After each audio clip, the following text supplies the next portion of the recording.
Hello. Today we will be presenting our research poster over understanding trauma, treatment approaches, and the trauma-informed lens. Today we have Meredith, Tyler, and McKenna, and our affiliation is with Northwestern College. So, a little bit of an introduction to our poster. Trauma fundamentally shapes how individuals think, feel, behave, and relate to others. So, we thought it would be a good topic to kind of dive a little bit more into throughout the poster. Competence in trauma treatment requires substantial additional study, supervised practice, and ongoing professional development beyond this course. And then some objectives we're going to be touching on throughout the presentation is summarizing promising approaches and theories from Module 7 of this course, explaining why becoming trauma-informed is essential for counseling and classroom practices, and then highlighting somatic and cognitive interventions that support safety and regulation. So some approaches that we thought really stuck out to us that were like trauma-informed and trauma-informed approaches. One of them was the yoga body awareness approach. This body awareness is just very important for your consciousness and emotion regulation. It increases your awareness of physical sensations and it can help to regulate emotional responses. So within yoga, the yoga approach, it includes three main components: breathing exercises, physical postures, and mindful meditation. With the breathing techniques influence auto the autonomic nervous system, which improves heart rate variability, cardiac vagal tone, and supporting stress regulation and emotional balance. With mindfulness and meditation, it has a strong research approach showing benefits for anxiety, depression, chronic pain, stress-related symptoms, blood pressure and cortisol, immune function. And then with the yoga postures, it's seen to help clients increase their tolerance of physical sensations, separate bodily sensations from trauma-related emotional reactions, and build resilience to distress. Another one was eye movement desensitization and reprocessing, known also as EMDR. It's a trauma approach used to treat trauma, and it involves guided bilateral stimulation with eye movements while recalling traumatic memories. It helps to target the emotions, beliefs, and behaviors connected to the traumatic experiences. And some of the key benefits are often it often produces results faster than traditional talk therapy. It focuses on reprocessing trauma, and then it helps to change the emotions, thoughts, and behaviors tied to the traumatic memories. And I've been a school counselor for the last year. I'm Tyler Schwartz, and I have a few different student examples and things that kind of go along with trauma and really working with having a trauma-informed focus when working, especially within the school counseling, but in any kind of counseling setting as well. It kind of touched a lot on somatic approaches and EMDR as well, which are fantastic approaches that really tie in a trauma-informed lens. So I'm going to kind of dig a little bit deeper into the trauma-informed lens as well today. So being trauma-informed in counseling really is essential because trauma fundamentally shapes how individuals think, feel, behave, and relate to others. I read a book called The Body Keeps the Score by Bessel van der Kolk a couple times already, actually, and it really shares how trauma shapes many aspects of our lives. I really highly suggest reading this book if you have not already.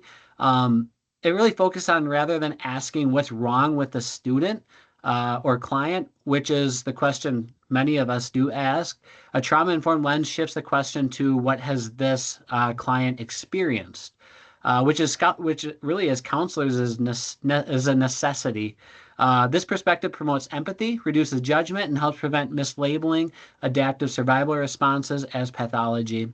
Many behaviors that present as defiance, withdrawal, aggression, or emotional dysregulation really are often rooted in past traumatic experiences. Understanding this allows counselors to respond with compassion and intentionality rather than frustration or control. And a recent situation that I had really is responding to a child who has been swearing at teachers, leaving the classroom and shutting down completely. The classroom teachers have become extremely frustrated with this student. Um, After a lot of misbehavior and frustration, he came to me and we learned about a switch from dad to moms on Mondays after school. And he really struggles with that transition.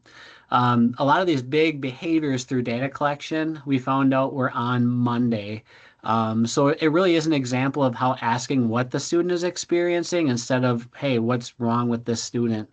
And really seeing their trauma through their lens a little bit. Also, the work by Bessel van der Kolk in The Body Keeps the Score highlights how trauma is stored not only in memory, but also in the body and nervous system. This influences the client's emotional regulation and stress response. When counselors are unaware of trauma's physiological impact, they may unintentionally re-traumatize clients by pushing too quickly into really difficult material, or by overlooking the importance of safety and stabilization. A trauma-informed approach prioritizes physical and emotional safety, trustworthiness, collaboration, empowerment, and cultural sensitivity. My son actually is adopted, and he had a very traumatic beginning to his life. He is much different than our biological kids in a sense of how he responds to stress and regulation. And really, the trauma early in his life, even though he wouldn't be able to recall it today, has impacted his nervous system. He sees a wonderful therapist, though, which we really enjoy, who focuses on safety and is building a really good relationship that has trust at its core. So we're very thankful for that. And then one other thing is ACEs. We talk about ACEs a lot in the schools that I work for, which is Adverse Childhood Experiences. It really was introduced through a landmark study by Vincent Felitti and Robert Anda. It demonstrates the long-term mental and physical health consequences of early trauma. This research really reinforces that trauma isn't rare. It's actually extremely common. Therefore, assuming trauma may be present and practicing universal precautions such as offering choice, maintaining transparency, and pacing interventions carefully is both clinically responsible and ethically sound. And then finally, some of the trauma-specific interventions like grounding techniques, cognitive processing strategies, and somatic regulation skills like McKenna shared can help students regain a sense of control and stability. However, before any trauma processing occurs, really establishing safety and strengthening coping skills must be prioritized. Without this foundation, trauma treatment can overwhelm students rather than heal them. So with a student who recently lost his mom to cancer that I've been meeting with has demonstrated some eloping behaviors and high defiance within the classroom. It really has taken a while, but I was able to build a strong relationship and have built a safe environment in my counseling office.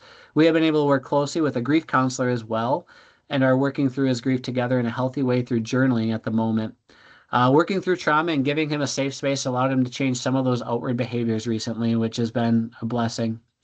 Ultimately, being trauma informed is not a set of techniques, but a mindset. It's a mindset shift, and it influences how we as counselors conceptualize client behavior, build therapeutic relationships, structure interventions, and create safe environments. By consistently viewing clients through a trauma-informed lens, we really can foster resilience, promote healing, and honor the strength it takes for clients to survive and seek support. When working with individuals who have experienced trauma, there's a few clinical and ethical considerations you should keep in mind. Effective trauma treatment requires accredited training, supervised clinical hours, and ongoing consultation. The exposure we've had in this course is just introductory, but is not sufficient for independent trauma therapy. You also need to be I always struggle with this word, culturally sensitive to their culture, adapt interventions to clients' cultural identities and contexts.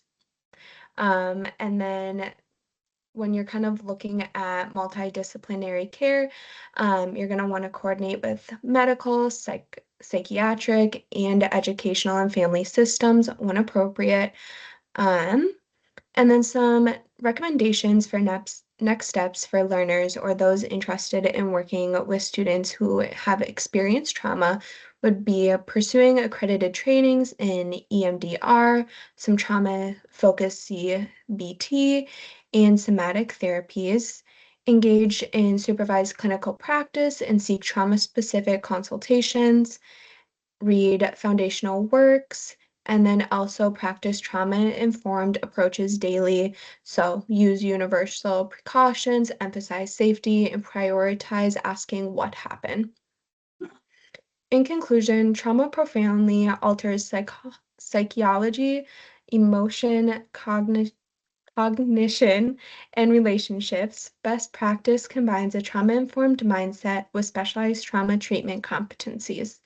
Somatic practices like yoga and body awareness and then EMDR are promising approaches that merit further training and research. And then lastly, adopting a trauma-informed lens changes how counselors conceptualize behaviors, build relationships, and ethically support clients towards healing. And then we used 4 main references for this research poster, and they can be found at the bottom. Thank you.